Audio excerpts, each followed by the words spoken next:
Alright, this is the moment nobody in Compton wanted to sit through, because when the truth finally crawls out of the studio and into the daylight, it doesn't crawl clean. It crawls with a hoodie zipped over its face and a story that keeps rewriting itself in real time. And that is exactly where the game is standing right now, in the middle of a hallway of mirrors he built himself, trying to convince Kendrick Lamar, trying to convince Stat Quo, trying to convince Dawg, and trying to convince every person still awake in the West Coast that the reason he brought Drake to Compton in 2015 has a clean explanation, a rational explanation, a defensible explanation. But watch this next part carefully, because the explanation the game just gave through the phone tag channel of Stat Quo does not just fall apart under pressure. It falls apart under a calendar. And a calendar does not lie for anybody. Not for the game. Not for Drake. Not for the industry. And definitely not for the version of history certain people have been trying to sell to a public that is finally paying attention. This is one of the most explosive collapses of a public defense that West Coast hip-hop has seen in years, and it happened in slow motion, on a live stream, through a middleman, without a single diss track being fired. Real talk for a second. If you have been following this story from the jump, then you already know the receipts. Kendrick Lamar cut the game off. He did not do it publicly. He did not do it with a diss. He did not do it with a subliminal on a track. He did it the way real West Coast operators do it, which is quietly, permanently, and without a press release. And for years, the game has been walking around the industry claiming he did not know why. He has told anybody with a microphone that he was confused, that he was blindsided, that Kendrick just went cold and never explained. And then Top Dawg picked up the phone. Top Dawg himself. The head of TD. The man who does not speak unless it is time to speak, called Stat Quo, and finally put the record straight. The reason Kendrick distanced himself was the 100 music video.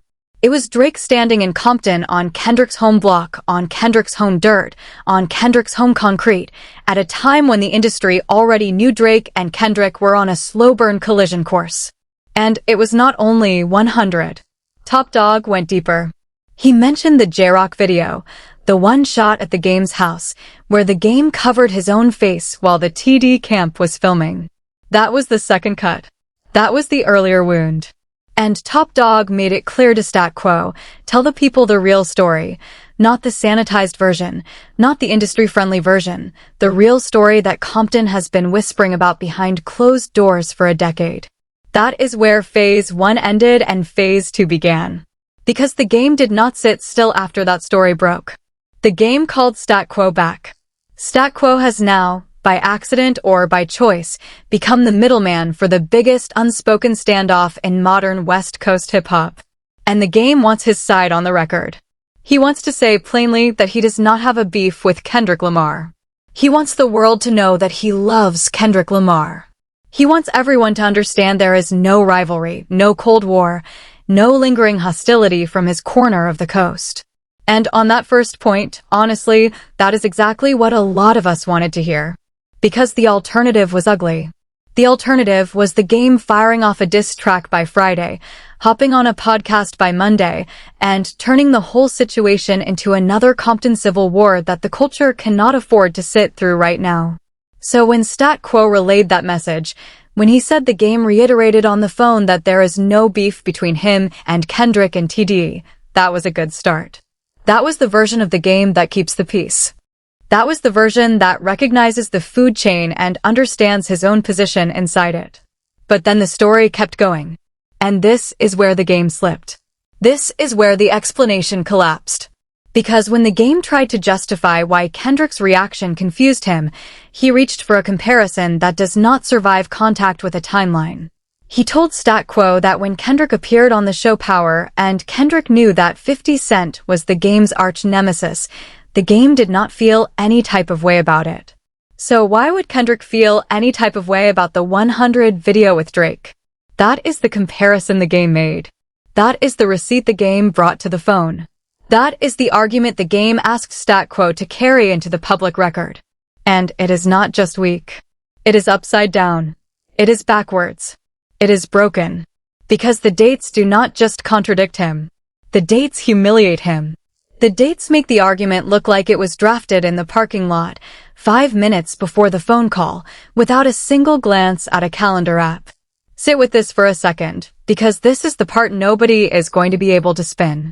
The 100 music video was recorded and released in 2015. That is the year the game escorted Drake through Compton for the shoot. That is the year the song dropped. That is the year the video went live. That is the year the culture watched a Toronto artist walk through Kendrick Lamar'S neighborhood on Kendrick Lamar's home concrete, and everybody with 2 eyes and a working memory took notes. Kendrick did not appear on Power until 2018. That is 3 full calendar years later. 3 years. Not 3 months. Not 3 weeks. 3 years.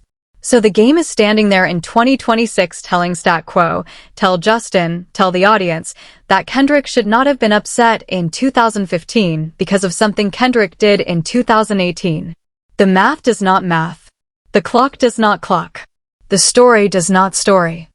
And this is where you can hear Stat Quo himself begin to hesitate on the live stream, because Stat Quo is a professional. Stat Quo is the messenger, and even the messenger can feel the weight of a bad message when he is delivering it. You can hear him choose his words carefully. You can hear him distance himself from the argument even while relaying it. The moment you look at the actual sequence of events, the excuse gets even more embarrassing. Because the game and 50 Cent had already publicly squashed their beef in 2016. That was 1 year after the 100 music video. There was footage of them at Ace of Diamonds looking cordial, looking friendly, looking like 2 grown men who had moved past the mixtape era. That footage went national. Shout out to the accounts that dug that clip back up, because it matters. It absolutely matters. By July of 2018, 50 Cent was sending the game bottles of champagne at a party in Los Angeles. That is not a Cold War. That is not an uneasy truce. That is champagne. Champagne is not a subliminal. Champagne is a cosign. Champagne is a peace treaty poured over ice. And Kendrick's episode of Power aired on July 29th of that same year, in the same month, in the same season, in the same public record where 50 Cent and the game were photographed being friendly. So when the game tries to tell Stat Quo that Kendrick doing Power was equivalent to the game bringing Drake to Compton, the game is comparing a scenario where the underlying beef was already settled to a scenario where the underlying beef was still on fire. Those are not the same. They are not even in the same conversation. And the fans see it. The comments see it. Everybody sees it. No amount of phone tag is going to unring that bell. But the receipts always come home. So, let us keep pulling. The other piece of the game's explanation that broke the internet was the hoodie. Remember, one of the reasons Top Dawg brought up was the J-Rock music video shoot at the game's house, where the game zipped a hoodie over his face during a TD production. That was disrespect. That was avoidance. That was a Compton veteran refusing to be seen inside a TD frame. That was a message. And when Stat Quo relayed the question back to the game's answer was that he was paid $10,000 to wear the hoodie. $10,000. Now here is where the story becomes comedy. Because getting paid to wear a hoodie is one thing. Every rapper on earth has been paid to wear something. That is called endorsement. That is called placement. That is called brand deals. That is not an insult. That is not disrespect. That is business as usual. But nobody, and I mean nobody, gets paid to zip the hoodie over their face on somebody else's music video set. That is not in the contract. That is not in the deliverables. That is not what the $10,000 was for. The $10,000 was to wear the garment. Not to hide inside the garment. Not to erase your face from a TD camera. Not to symbolically ghost yourself out of a frame you were physically standing in. And when a grown man tries to convince the audience that a $10,000 wardrobe check somehow explains why he pulled the hood over his face, he is not defending himself. He is auditioning excuses. He is trying every key on the ring hoping one of them opens the door. He is throwing spaghetti at the wall hoping a strand sticks. And nothing is sticking. So who is the game really talking to right now? Because the story he is telling does not add up for the audience, does not add up for the timeline, does not add up for TD, and honestly does not even add up for Stat Quo, who is the man carrying the message. The game is talking to himself. The game is talking to a version of history where he was still the king of Compton, where the torch had not yet been passed, where Kendrick was still a young rapper he could mentor from a distance, where he was still the biggest name in the zip code. That version of history ended a decade ago. And every time the game tries to reach back into it, he shows the world what he is really wrestling with. Which is not Kendrick. It is his own reflection. And that brings us to the deeper wound. Because underneath every syllable of this explanation is one word the game will never say out loud. Jealousy. That is the word. That is the whole book. That is the entire chapter. That is the header at the top of the page. The game has been quietly, subtly, publicly, and privately jealous of Kendrick for over a decade, and the covered face hoodie is only one exhibit in a museum full of them. Think about the moment Snoop Dogg passed the West Coast torch to Kendrick Lamar. Where was the game? He was right there in the frame. He was hovering in the background of that ceremony, trying to insert himself into a moment that was never his to insert himself into. That footage exists. Everybody has seen it. The game standing there while Snoop Dogg publicly transferred generational West Coast authority to Kendrick, and the game trying to slide into the shot like a photobomb. That is not the behavior of a man at peace with his position. That is the behavior of a man watching the crown pass over his head in real time. Then there is the album. Because let us not skip this receipt either. Documentary 2, one of the most talked about projects of the game's later career, featured both Drake and Kendrick Lamar. The game personally put them on the same track list. That was 2015 again. So the game knew. The game absolutely knew that Drake and Kendrick were oil and water, that their trajectories were about to cross, that the industry was quietly forming lines. And he still stood in the middle of that intersection with his hands out and put both of them on the same body of work. And then a few months later, he brought Drake to Compton for 100 and did the video shoot on Kendrick's home concrete. That is not a coincidence. That is a decision. And decisions have receipts. Decisions have consequences. Decisions have echoes that ripple through a decade of failed reconciliation attempts. And the game is currently listening to those echoes ring back at him through a Stat Quo phone call. Now the wildest part of this whole run of statements from the game happened when Stat Quo asked the direct question. Stat Quo said, "Look, the video shoot upset Kendrick. That is the whole reason for the distance." And the game's rebuttal? He asked, "Well, if I held grudges the way Kendrick held grudges against me, where would the West Coast even be?" Read that answer again. Because what the game just did in that sentence was position himself as the peacekeeper of the entire coast, the emotional backbone of Compton, the mature adult who refuses to hold grudges, the elder statesman who lets everything roll off his back. Meanwhile, the same interview was him, explaining his grudges.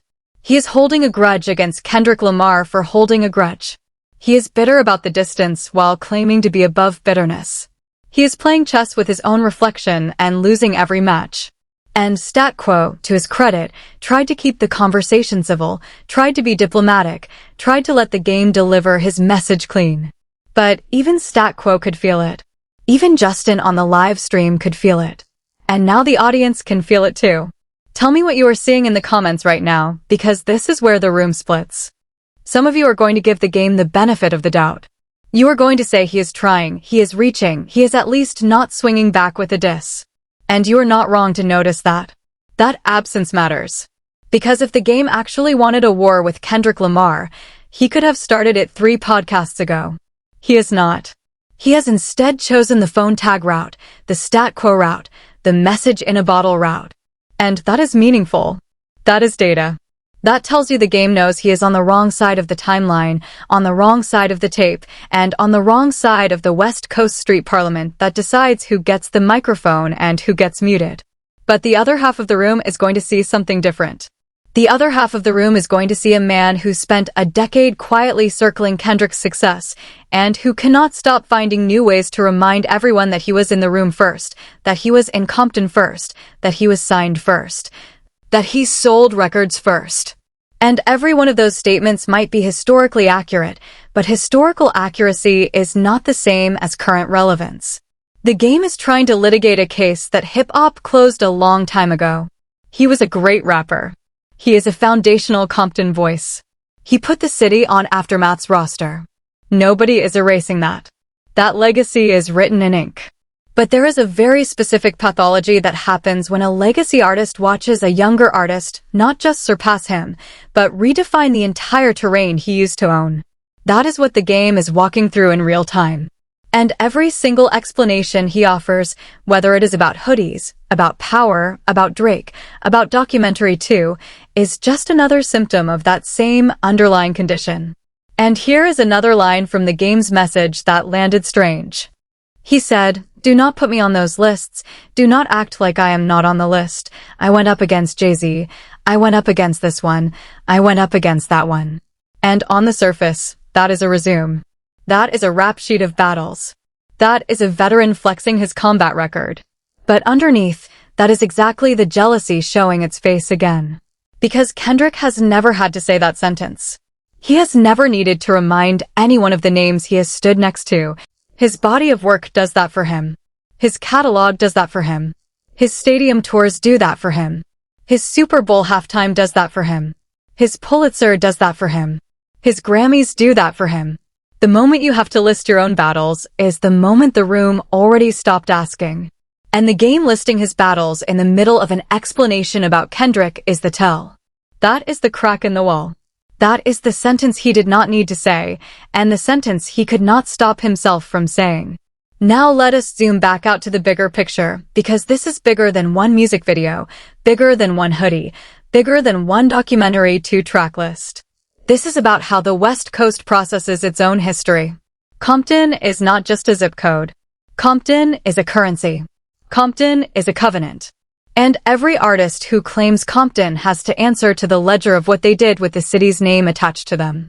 When the game brought Drake, a Toronto artist who had already been in Cold War formation with Kendrick, to shoot a music video in Compton, he did not just make a career decision. He put Compton on the table as a chip. He used the neighborhood as a set piece for someone else's narrative. He rented out the block. He treated the concrete like a location fee. And Kendrick, whose entire artistic identity is built on being the sonic accountant of that same neighborhood, could not let that slide. He did not diss. He did not tweet. He did not respond publicly. He just closed the door. And that quiet door close was the loudest sentence Kendrick has ever aimed at the game. You have to understand what that means in the context of Kendrick's operating style. He does not waste ammunition. Kendrick does not open beefs he does not intend to finish. Kendrick does not throw subliminals for sport. Kendrick does not entertain small conflicts. Kendrick does not perform outrage. Kendrick operates on a strategic clock that most rappers cannot even see, let alone read. So when Kendrick Lamar decided that the game was no longer in the circle, that was not petty. That was not emotional. That was administrative. That was a business decision by the CEO of West Coast Rap. And every attempt the game has made in the years since to reopen that door, whether it is a name drop, an interview shout-out, a subtle bar, or now a phone tag campaign through Stat Quo, has bounced off the same closed door. Because Kendrick Lamar does not reopen doors. He builds new houses. And that is where this whole thing turns into a study of 2 very different career philosophies. On one side you have Kendrick, who moves in silence, who lets the music carry the message, who treats the microphone like a scalpel and not a spray gun. On the other side you have the game, who has spent the last decade running a public relations relay race against his own reflection, one interview at a time, one podcast at a time, one Instagram post at a time, and now one Stat Quo phone call at a time. Those are not the same playbooks. Those are not even the same sport. And the reason Kendrick Lamar sits at the top of every serious hip-hop conversation in 2026, and the game does not, has everything to do with the difference between those 2 operating systems. One system compounds silently. The other system leaks constantly. Let me also point out something a lot of people are missing in this whole exchange. When the game called Stat Quo back to give his side, he did not once actually apologize for the 100 music video. He did not once say, "I understand why bringing Drake to Compton at that specific moment, on that specific block, was a violation." He did not once acknowledge that documentary 2 putting Drake and Kendrick on the same album was a landmine. He did not once concede that covering his face at the J-Rock shoot was disrespectful, whether he was paid $10,000 or $10. He deflected. He reframed. He compared it to power. He compared it to hoodies. He compared it to grudges. But he never once said, "my fault." And that missing sentence is louder than every sentence he did say. Because in the West Coast tradition, in the code that Compton actually runs on, my fault is the entry ticket. My fault is the handshake. My fault is the door that reopens. And the game refuses to say those two words. Which means the door stays closed. Which means Kendrick stays gone. You are also going to hear a lot of people over the next week try to spin this in the game's favor. You are going to see the usual suspects on YouTube and Instagram push the angle that Kendrick Lamar is being petty, that he is being isolationist, that he is turning his back on Compton elders. Do not fall for that framing. Because that framing is exactly the play that certain corners of the internet run whenever a younger, more precise, more disciplined artist declines to indulge a nostalgia campaign. Kendrick is not turning his back on Compton. Kendrick Lamar'S Compton in 2026. The Grand National Tour proved it. Not Like Us proved it. G&X proved it. The Pop-Out Show proved it. The Super Bowl halftime proved it. Compton did not lose an ambassador. Compton got a modern one. And the fact that the game is not standing in that new frame is not Kendrick's decision. It is a consequence of the game's own choices from 2015 all the way through this week's phone call. Every door that closed had the game's fingerprints on the handle. Now here is what makes this whole story even more layered. Because I want you to understand something about how information travels in hip-hop.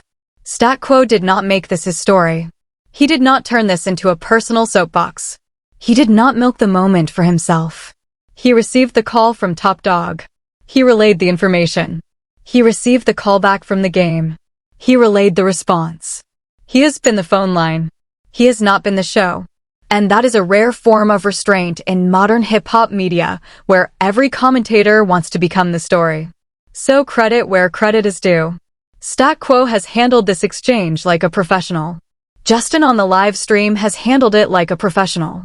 But their professionalism cannot rescue a bad message. The message is the problem, not the messenger. And the deeper problem for the game is that this is not the first time his own explanations have been outrun by his own timeline. Go back through the archive. Go back through the interviews. Go back through the podcast appearances. There is a pattern. When the game is challenged on something specific, he answers with something general. When he is asked about a specific date, he responds with a decade-wide summary. When he is asked about a specific person, he responds with a list of 5 other names. That is not accident. That is deflection engineering. That is a rhetorical strategy designed to fog the timeline. But timelines do not fog. Timelines get published. Timelines get screenshotted. Timelines get archived. And in 2026, everybody has a screenshot. So what happens next? Because this is not going to end with a Stat Quo phone call. Kendrick Lamar is going to remain silent. Publicly. That is the Kendrick operating manual. He is not going to respond to Stat Quo. He is not going to respond to Top Dawg's message being carried around. He is not going to respond to the game. He is going to keep doing what he has been doing, which is dominating the calendar, dominating the stage, and dominating the culture.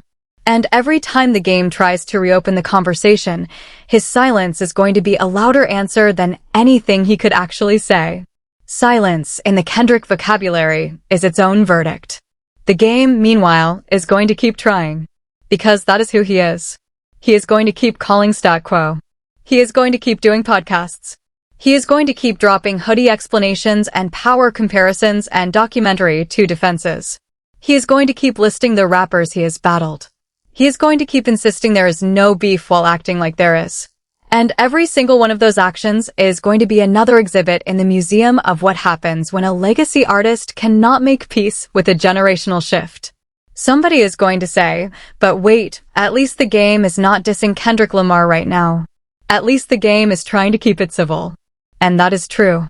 That is the one point that lands in his favor. But you have to look at why he is not dissing. The game is not dissing Kendrick Lamar because the game knows exactly what would happen if he did. He watched what Kendrick did to Drake. He watched Not Like Us become the biggest rap record of the modern era. He watched an entire artist's public identity get restructured in real time by a single Kendrick recording session. He watched a Toronto empire get renovated by a Compton lyricist in the span of one weekend. And the game, whatever else you want to say about him, is smart enough to know that inviting that kind of energy is career suicide. So the piece is not moral. The piece is strategic. The piece is survival. And once you see it that way, the whole Stat Quo phone call reads differently. It reads like a man trying to keep a door propped open just enough that he does not get locked out permanently. There is also a piece of the story that hip-hop journalists are going to uncover. When Top Dawg himself picked up the phone to call Stat Quo, that was not a small gesture.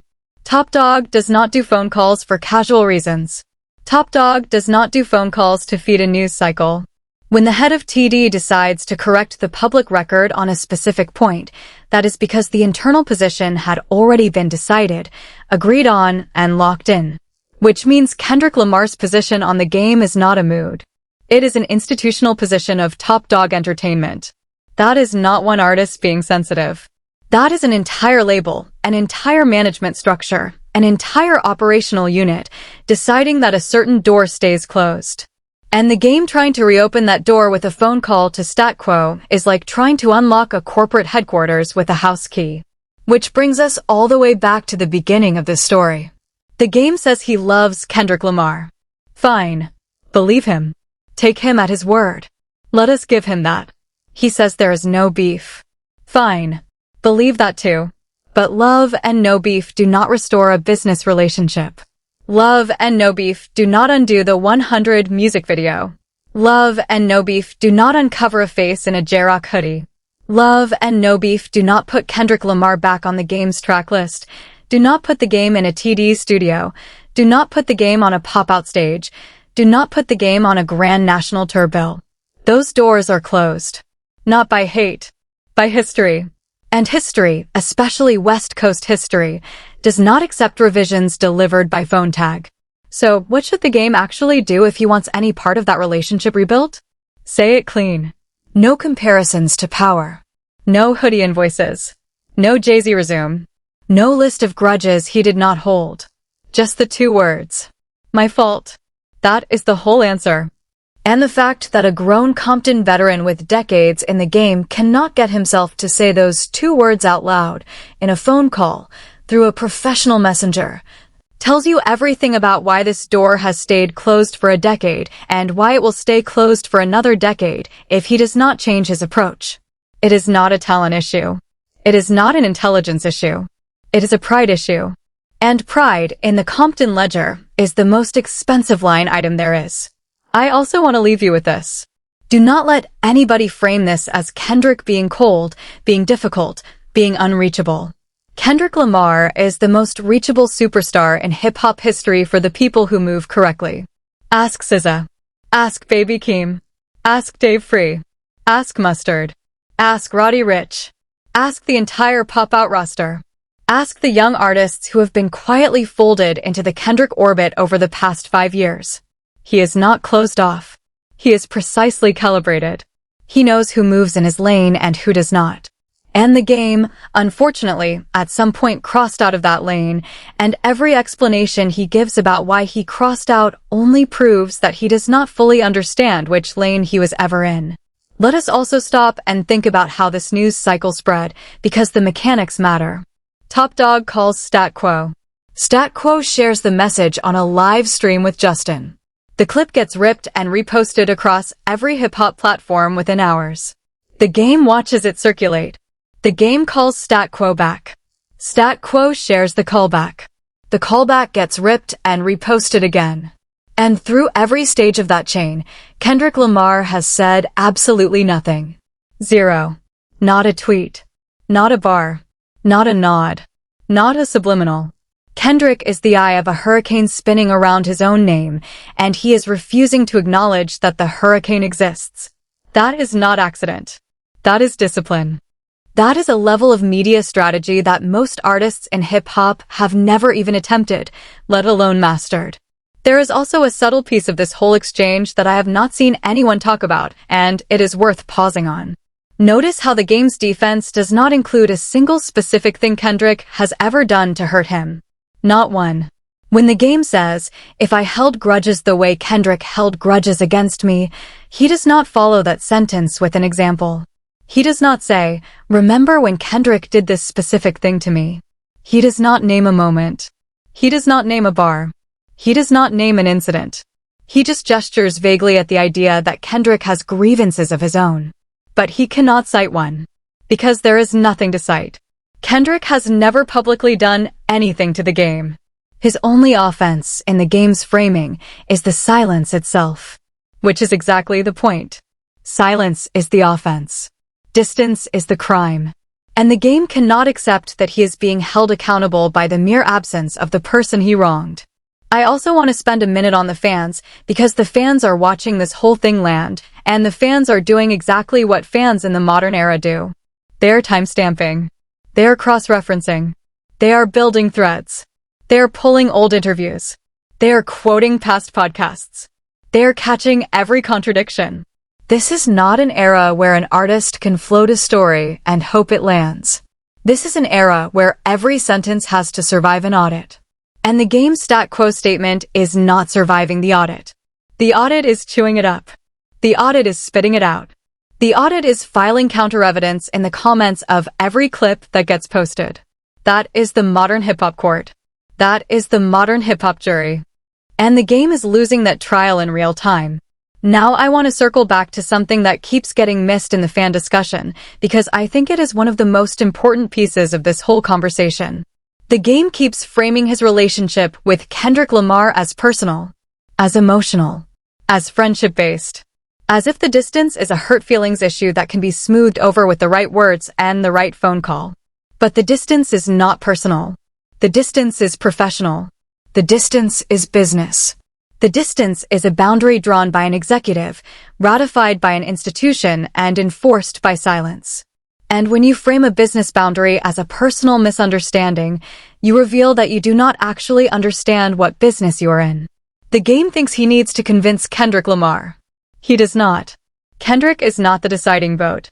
Kendrick Lamar is the outcome of a vote that TD, and specifically Top Dawg, already cast a long time ago. And here is another thing worth naming out loud. Kendrick's position in 2026 is not a peak. It is a plateau. He is not hunting relevance. He is not chasing chart placement. He is not trying to prove a point to anyone. He is operating at an altitude where every move he makes moves markets, moves cities, moves generations. That is the frame the game is trying to petition into. And when you are trying to petition into that frame, the burden of proof is not on Kendrick. The burden of proof is on you. Every second of a Stat Quo phone call, every hoodie explanation, every power comparison, every resume list is the applicant explaining himself to a hiring committee that is not even taking new applications right now. So where does this all leave us? It leaves us with a phone tag that is going to keep ringing. A Stat Quo who is going to keep answering. A Top Dawg who is going to keep watching. A Kendrick who is going to keep working. And a game who is going to keep explaining. And somewhere in the middle of all that noise, there is a very simple truth that every listener already understands, whether or not they say it out loud. The game brought Drake to Compton in 2015. Kendrick Lamar closed the door in 2015. Everything that has happened since is footnotes. Everything that will happen next is footnotes. The main text was written a decade ago, and the main text is not up for revision. Tell me what you are seeing in the comments right now. I want to know. Do you buy the game's explanation about the hoodie? Do you buy the power comparison? Do you think Kendrick Lamar should ever reopen that door, or is Top Dawg's institutional decision the final call? Do you think the game is being sincere or strategic? Do you think Stat Quo should keep taking the calls or step out of the middle? And most importantly, when Kendrick Lamar does his next major public move, whether it is a project, a tour extension, a pop-out sequel, or a completely unexpected album drop, do you think the game will finally stop trying to plead his case through third parties? Or is this the beginning of another decade of phone tag apologies without ever saying the two words that actually matter? Drop it all in the comments. Every take, every angle, every receipt you have, every timeline you remember, every clip you have saved, Every interview you can quote from memory. Every podcast moment where the game contradicted himself in real time. This is the kind of conversation that only gets sharper when the community brings its own memory to the table, because collective memory is the one thing an evasive artist cannot outrun. The internet remembers what press releases forget. If you made it this far into the video, hype it up, hit the like, subscribe if you have not already, and stay locked in, because the next chapter of this story is already loading. Top Dawg does not make phone calls for nothing. Stat Quo does not become a middleman for nothing. And Kendrick Lamar does not stay silent for nothing. Something is coming. Something is being built. And when it lands, you will remember this conversation as the prologue. You will remember this Stat Quo phone tag as the setup. You will remember the game's power comparison and hoodie invoice as the moment the culture realized the defense was collapsing.